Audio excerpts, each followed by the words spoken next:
2024 board परीक्षा की धुआंधार तैयारी करने वाले जितने भी मेरे प्यारे बच्चे कक्षा 10 के विद्यार्थी हैं, आज के इस वीडियो में मैं आपको बताऊंगा हिंदी का वेरी वेरी इम्पोर्टेंट प्रश्न, जो प्रश्न आपकी बोर्ड परीक्षा में हर साल आता है। और इस प्रश्न के अंतर्गत जो मैं आपको पद्यांश बताने वाला हूं, वह पद्यांश भी लगभग प्रत्येक वर्ष बोर्ड परीक्षा में पूछा जाता रहा है। तो यहाँ पर मेरे प्यारे बच्चों आप लोग ध्यान देंगे, 2024 बोर्ड परीक्षा का हिंदी विषय का मॉडल पेपर है और इस मॉडल पेपर के अंतर्गत आप यहाँ पर ध्यान देंगे, प्रश्न यहाँ पर दिया गया है प्रश्न संख्या 2 या प्रश्न संख्या 22 भी लिखा हो सकता है, क्योंकि 20 प्रश्न तो आपके बहुविकल्पी पूछे जाएंगे जिनका आंसर आपको OMR सीट में फिल करना है। एक छोटी सी रिक्वेस्ट है आप सभी मेरे प्यारे बच्चों से कि यदि आपने हिंदी विषय के मॉडल पेपर की वीडियो ना देखी हो 2024 बोर्ड परीक्षा के लिए, उसका वीडियो मैंने प्रोवाइड करा दिया है, आप लोग चैनल की प्लेलिस्ट में जाकर देख लेना।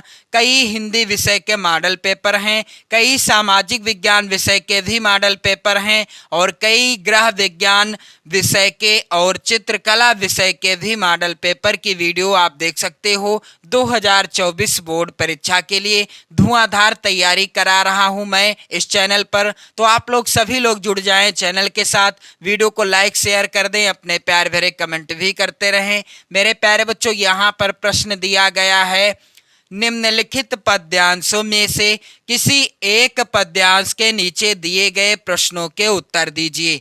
इस तरीके का प्रश्न आएगा, 2 पद्यांश दिए रहेंगे और 2 पद्यांशों के नीचे 3 प्रश्न आप देख सकते हैं। 2 पद्यांश यहाँ पर दिए गए हैं। 2 का के अंतर्गत पहला पद्यांश है, चरण कमल बंदो हरिराई, चरण कमल बंदो हरिराई। और यहाँ पर अथवा में एक पद्यांश दिया गया है, नभ में गर्भित झुकता न शीस।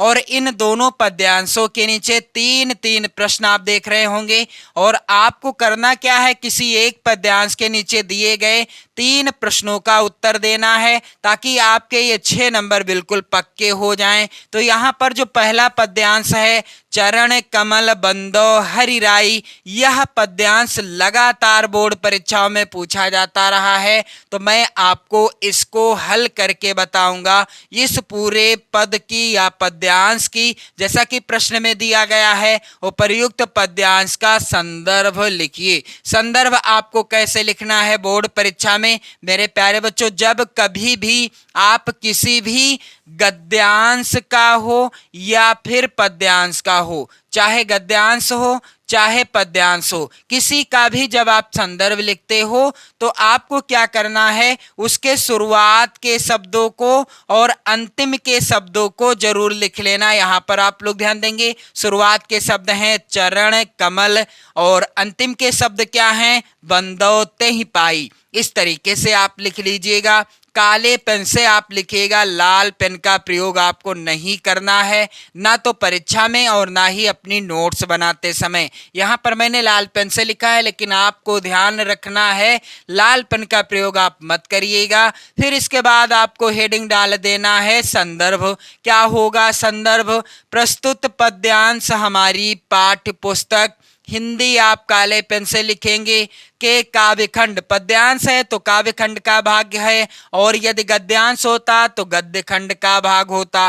पद्यांश है तो काव्यखंड, गद्यांश है तो गद्यखंड, ये आप चीज ध्यान में रखेंगे। में संकलित पद, पाठ का नाम यानी शीर्षक का नाम भी आपको काले पेन से ही लिखना है। तो पद शीर्षक पाठ से उद्धृत है या अवतरित है। इसके रचयिता कौन है, सूरदास जी हैं। तो रचनाकार का नाम भी आपको अच्छे से लिख देना है, काले पेन से लिख देना है। फिर इसके बाद आप देखेंगे अगला प्रश्न पूछा गया है, रेखांकित अंश की व्याख्या कीजिए। आपको प्रसंग नहीं लिखना है, और यदि आप लिख भी देते हैं तो और भी अच्छी बात, क्योंकि प्रश्न में तो नहीं पूछा गया है, लेकिन यदि आप लिख देते हैं तो बड़ी अच्छी बात है। यहाँ पर प्रसंग होगा क्या कि प्रस्तुत पद में सूरदास जी ने श्री कृष्ण की महिमा का वर्णन करते हुए उनके चरणों की वंदना की है। ये प्रसंग हो गया। अब इसके बाद अगला प्रश्न आप देखोगे, वो रेखांकित अंश की व्याख्या कीजिए। तो जो भी रेखांकित अंश होगा पद्यांश में, सिर्फ उसी की व्याख्या करनी है। लेकिन मैं आपको इस पूरे पद्यांश की सरल व्याख्या बताने वाला हूं। और यहां पर आप लोग ध्यान दीजिएगा, चरण कमल बंदो हरिराई, इस तरीके से आपको व्याख्या हेडिंग डाल देना है। क्या हो जाएगी व्याख्या? सूरदास जी कहते हैं कि मैं उस भगवान के कमलवत चरणों की वंदना करता हूं।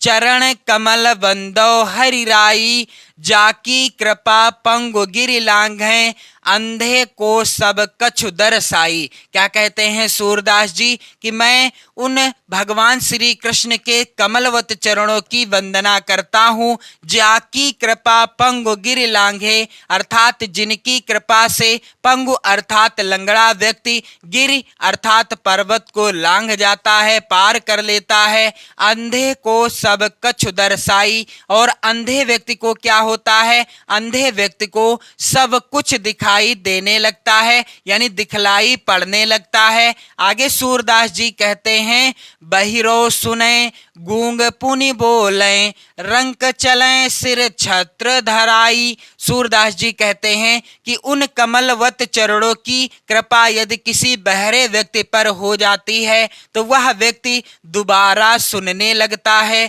गूंग पुनि बोले। और यदि उन कमलवत चरणों की कृपा किसी गूंगे व्यक्ति पर हो जाए तो वह गूंगा व्यक्ति भी दोबारा यानी पुनः बोलने लगता है। रंक चलें सिर छत्र धराई, और रंक अर्थात जो भिखारी होते हैं, यदि उनके ऊपर उन कमलवत यानी भगवान श्री कृष्ण के कमलवत चरणों की कृपा हो जाए तो क्या हो जाएगा?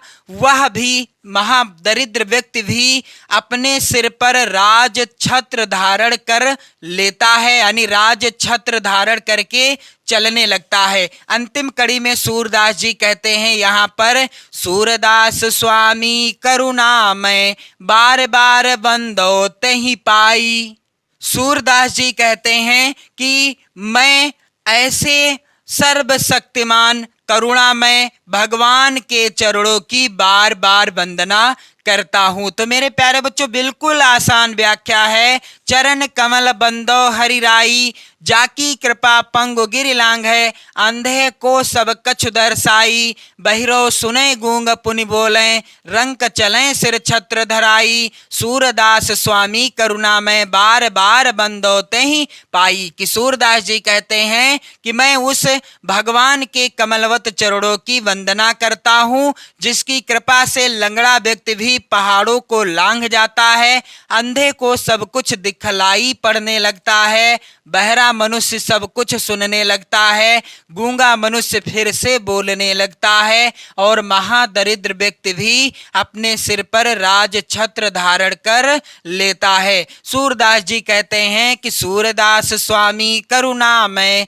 बार बार बंदो तेहि पाई, कि ऐसे सर्वशक्तिमान करुणामय भगवान श्री कृष्ण के चरणों की मैं बार बार वंदना करता हूं। इसके बाद पद्यांश का अगला प्रश्न है, किसकी कृपा से लंगड़ा व्यक्ति पर्वत को लांघ जाता है? तो उत्तर क्या होगा? भगवान श्री कृष्ण के कमलवत चरणों की कृपा से लंगड़ा व्यक्ति पर्वत को लांघ जाता है। ध्यान देने वाली बात यह है कि यदि आप पद्यांश की पूरी व्याख्या जानते होंगे, पूरे पद्यांश का अर्थ जानते होंगे, तभी आप इस तरह के प्रश्नों का उत्तर कर पाओगे।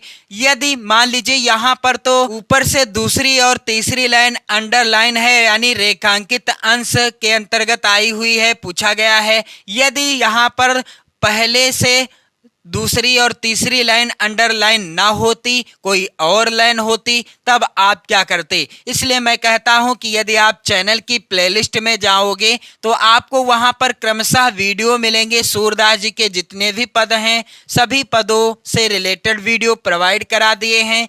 सूरदास, तुलसीदास, बिहारी लाल, रस खान और साथ ही साथ आप लोग ध्यान दीजिएगा महादेवी वर्मा से भी रिलेटेड वीडियो आप चैनल की प्लेलिस्ट में देख पाओगे। तो इस तरह से आपके 6 नंबर पक्के हो जाएंगे। मेरे प्यारे बच्चों, वीडियो को आप जरूर शेयर कर देना, लाइक कर देना। इसी तरह से धुआंधार तैयारी करने के लिए अपनी बोर्ड परीक्षा की आप चैनल को सब्सक्राइब भी कर लीजिएगा। पढ़ते रहो, मस्त रहो, स्वस्थ रहो, अपना और अपने परिवारजनों का हमेशा ध्यान रखते रहो। जय हिंद।